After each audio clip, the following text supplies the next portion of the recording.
அனைவருக்கும் வணக்கம். மீனராசிக்காரர்களுக்கு காத்திருக்கும் மகிழ்ச்சி என்று சொல்லக்கூடிய வகையில் அடுத்த 7 நாட்கள், குறிப்பாக ஏப்ரல் 15ஆம் தேதி முதல் ஏப்ரல் 22ஆம் தேதி வரை கிரகநிலைகளின் அமைப்பை ஆராய்ந்து பார்க்கும் போது காத்திருக்கும் மகிழ்ச்சி என்று சொல்லக்கூடிய வகையில் சுக்கிரனினுடைய ஆட்சி பலம், சூரியனினுடைய உச்சபலம், புதனின் நீச்ச நிவர்த்தி என கிரகநிலைகளில் ஏற்படும் அமோகமான மாறுதல், காத்திருக்கும் மகிழ்ச்சி என்று சொல்லக்கூடிய வகையில் பல நிகழ்வுகளை உறுதியாகவே மீனராசிக்காரர்களுக்கு இனிமையானதாகவும் நன்மை நிறைந்தவையாகவும் மாற்றிக் கொடுக்கக்கூடிய முதன்மையான வாய்ப்பையும் சந்தர்ப்பத்தையும் ஏற்படுத்தி கொடுக்கிறது. எனவே இந்த தருணத்தை சரியான முறையில் பயன்படுத்தி கொண்டால் மீனராசிக்காரர்கள் நினைப்பதை விட இரட்டிப்பு நன்மையையும் மிக பெரிய அளவிலான வளர்ச்சியையும் இந்த தருணத்தில் சந்திக்கக்கூடிய சந்தர்ப்பம் உண்டு. ஏனென்றால் மீனராசிக்காரர்களுக்கு ராசியின் அதிபதியான குருவிற்கு நட்பு கிரகமாக இருக்கக்கூடிய சூரியன் உச்சபலம் பெற்று வலம் வருகிறாருங்க. சூரியன் உச்சபலம் பெற்று மிகவும் வலுவாக இந்த வேளையில் வலம் வரும் தருணம் என்பது பல்வேறு வகையான நெருக்கடி, சிரமம், சிக்கல் போன்றவற்றை முற்றிலுமாக விலக்கி அபரிவிதமான நன்மையையும் சிறப்பான வளர்ச்சியையும் இந்த தருணத்தில் ஏற்படுத்தி கொடுப்பதால் பெரும்பாலான காரிய தடைகளையும் சிரமங்களையும் விலக்கி நன்மை நிறைந்த தருணமாக மாற்றிக்கொள்ளக்கூடிய சந்தர்ப்பம் உண்டு.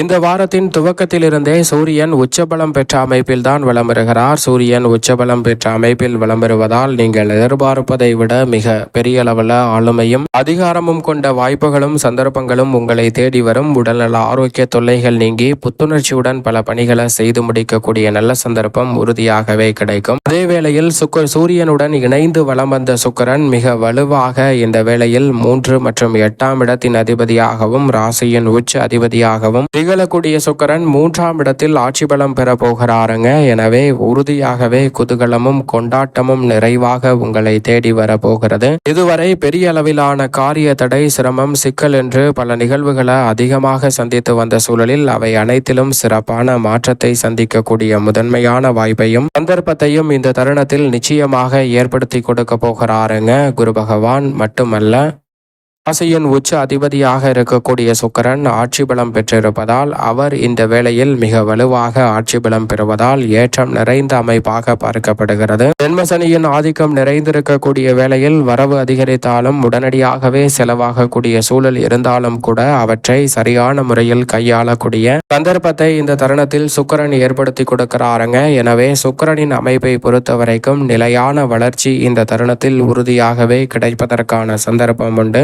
விரய செலவுகள், அலைச்சல், சிரமம், இடமாறுதல், ஊர் மாறுதல் என சில வாய்ப்புகள், மாற்றங்கள், சில தடைகள் வந்தாலும் கூட அவற்றை திறன்பட கையாண்டு இதிலிருந்து மீண்டு வெளிவருவதோடு சிறப்பான வாய்ப்புகளை உருவாக்கி கொள்ளக்கூடிய நல்ல சந்தர்ப்பம் இந்த தருணத்தில் நிச்சயமாக மீனராசிக்காரர்கள் ஆகிய உங்களை தேடி வருகிறது என்பதில் சந்தேகமே இல்லை. கடன் சுமை பெரிய அளவில் குறையக்கூடிய நல்ல சந்தர்ப்பம் உண்டு. கை நழுவி சென்று விட்டது என்று நினைத்த வாய்ப்புகளை கூட முழுமையாக தக்க வைத்துக் கொள்ளக்கூடிய நல்ல சந்தர்ப்பம் இந்த தருணத்தில் உறுதியாகவே கிடைக்க இருக்கிறது. எனவே சரியாக இந்த தருணத்தை பயன்படுத்திக் கொள்ளுங்கள். அதோடு மட்டுமல்லாது உறுதியாகவே மீனராசிக்காரர்களுக்கு இந்த தருணத்தில் நீங்கள் எதிர்பார்ப்பதை விட பல்வேறு வகையான தடைகளும், சிரமங்களும், சிக்கல்களும் விலகுவதோடு சிறப்பான முன்னேற்றத்தை உறுதியாகவே மேம்படுத்திக் கொள்ளக்கூடிய நல்ல சந்தர்ப்பம் நிச்சயமாக கிடைக்க இருக்கிறது. அதிலும் குறிப்பாக வித்யாகாரகரான புதன் ஜென்மராசியில் இருந்து விலகி நீச்ச நிவர்த்தி பெறுகிறார். 4 மற்றும் 7ஆம் இடத்தின் அதிபதியாக இருக்கக்கூடிய புதன் குடும்பஸ்தானத்திற்குள் நுழைந்திருப்பதால் திருமணம் உள்ளிட்ட பல சுபகாரியங்கள் சிறப்பாக கைகூடும். ஜென்மசனியின் ஆதிக்கம் நிறைந்திருந்தாலும் கூட புத்திரபாகியம், திருமணம் போன்ற பல சுபகாரியங்கள் சிறப்பாக கைகூடுவதற்கான சந்தர்ப்பம் குடும்பஸ்தானத்தை வெளிப்படுத்தும் புதனின் அமைப்பால் உண்டு. கல்வியில் எதிர்பார்க்கக்கூடிய முயற்சிகள் அனைத்தும் மிக பெரிய அளவில் வெற்றிகரமாக அமைய போகிறது. விரும்பிய பொருட்களை வாங்கி மகிழக்கூடிய சந்தர்ப்பம் உண்டு. பல்வேறு வகையான தடைகளை விலக்கி சிறப்பான முன்னேற்றத்தையும் வளர்ச்சியையும் இந்த தருணத்தில் சந்திக்க முடியும். நீண்ட நாட்களாக நடைபெறாத காரியங்களை துரிதமாக செய்து முடிக்கக்கூடிய முதன்மையான சந்தர்ப்பம் உண்டு. உங்களுடைய வாழ்வில் மதிப்பும் மரியாதையும் அந்தஸ்தும் உயரக்கூடிய தருணமாக இந்த வேலை அமையக்கூடிய சந்தர்ப்பம் நிச்சயமாக மீனராசிக்காரர்களுக்கு உண்டு.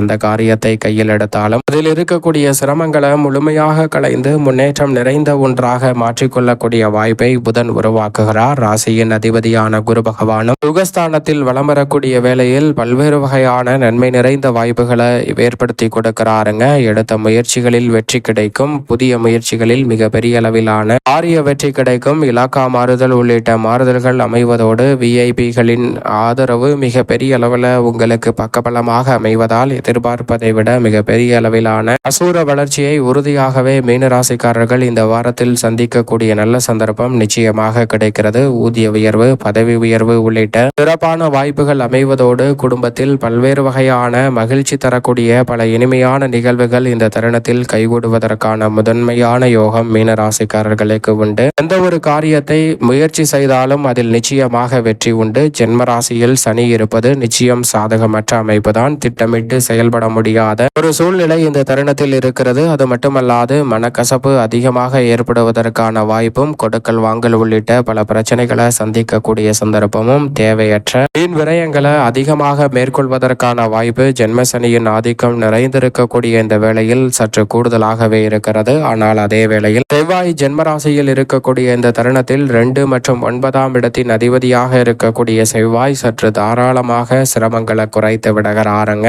நண்பர்கள் கூட பகைவர்களாக மாறிய சூழலில் இந்த தருணத்தில் எதிரிகளும் நண்பர்களாக மாறக்கூடிய நல்ல வாய்ப்பையும் சந்தர்ப்பத்தையும் உருவாக்குகிறார். எடுத்த முயற்சிகள் அனைத்திலும் பாரிய தடையின்றி வெற்றிகரமாக மாற்றுகிறார். தசாபுத்திகள் வலுவாக இருப்பின் மிகப்பெரிய அளவிலான அசையும் அசையா சொத்துக்களை வாங்கக்கூடிய நல்ல சந்தர்ப்பம் உண்டு. அதோடு மட்டுமல்லாது சனி செவ்வாய் ஜென்மராசியில் இணைந்திருப்பது சற்று சாதகமற்ற அமைப்பாக தான் பார்க்கப்படுகிறது. ஆனால் குருவின் ஆட்சி வீட்டில் இந்த 2 கிரகநிலைகளும் ஜென்மராசியில் இணைந்திருப்பதால் கடுமையான நெருக்கடிகளை தவிர்த்து சிறப்பான முன்னேற்றத்தை இந்த தருணத்தில் நிச்சயமாக சந்திப்பதற்கான சந்தர்ப்பம் உங்களை தேடி வருகிறது என்பதில் சந்தேகமே இல்லை. அதே சமயம் பண வரவு அதிகரித்தாலும் அதை காட்டிலும் செலவு அதிகரிக்கும். குடும்ப சுமை உயர்வதற்கான சாத்தியக்கூறுகள் சனி மற்றும் செவ்வாயின் அமைப்பால் இணைவின் காரணமாக சந்திப்பதற்கான சூழல் உண்டு. எனவே கவனத்துடன் இருங்க. ஆனால் நிழல் கிரகமான ராகு மற்றும் கேதுவை பொறுத்தவரைக்கும் யோகஸ்தானத்தில் கேதுவும் விரயஸ்தானத்தில் ராகுவும் வலம் வருவதால் சற்று கவனத்துடன் இருந்தால் அதிரடியான மாற்றங்களை இந்த தருணத்தில் நிச்சயமாக சந்திப்பதற்கான முதன்மையான யோகம் உங்களை தேடி வருகிறது என்பதில் சந்தேகமே இல்லை. நிழல் கிரகமான ராகு மற்றும் கேதுவை பொறுத்தவரைக்கும் பல்வேறு வகையான யோக வாய்ப்புகளை உருவாக்கி கொடுக்கக்கூடிய இந்த வேளையில் உறுதியாகவே பொது வாழ்வில் இருப்பவர்களுக்கு நீங்கள் எதிர்பார்க்கக்கூடிய மிகுந்த கவனத்துடன் செயல்பட்டால் தேவையற்ற இழப்புகளை சரி செய்து நல்ல முன்னேற்றத்தை பெற முடியும். வியாபாரம், தொழில் ரீதியாக பங்குதாரர்கள், வாடிக்கையாளர்களின் எண்ணிக்கை அதிகரிக்கும். உத்தியோகத்தில் அதிரடியான மாற்றம் உண்டு. மந்தமான தாமதமான சூழ்நிலைகளை தவிர்த்து சிறப்பான முன்னேற்றத்தை இந்த தருணத்தில் நிச்சயமாக சந்திக்கக்கூடிய நல்ல வாய்ப்புகள் வலுவாக கிடைக்கிறது. நிழல் கிரகமான ராகு மற்றும் கேதுவின் அமைப்பால் அதே வேளையில் சந்திரனை பொறுத்தவரைக்கும் ஜென்மராசியை கடந்து மிக வலுவாக சூரியனுடன் இணைந்து அமாவாசை தினத்தை உருவாக்குகிறார். அதற்கு பிறகு மிக வலுவாக வளர்பிறை சந்திரனாக உச்சபலம் பெறுகிறாருங்க. பிறகு ஆட்சி பலமும் பெற போகிறார். சந்திரன் ஏராளமான நன்மையையும் முன்னேற்றத்தையும் இந்த தருணத்தில் ஏற்படுத்தி கொடுக்க போகிறார். எனவே எதிர்பார்ப்பதை விட அமோகமான வாய்ப்புகள் வளர்பிறை சந்திரனின் அமைப்பால் உங்களை தேடி வரும். அதே சமயம் சூரியனும் சந்திரனும் இணைந்து அமாவாசை தினத்தை உருவாக்கக்கூடிய வேளையில் தென்புலத்தார் வழிபாடு என்று சொல்லக்கூடிய அமாவாசை விரத வழிபாட்டை மேற்கொள்வதால் மீனராசிக்காரர்களுக்கு தடைகள் நீங்கி சிறப்பான வளர்ச்சி நிச்சயமாக காத்திருக்கும் மகிழ்ச்சியாக உங்களை தேடி உறுதியாகவே வரும்.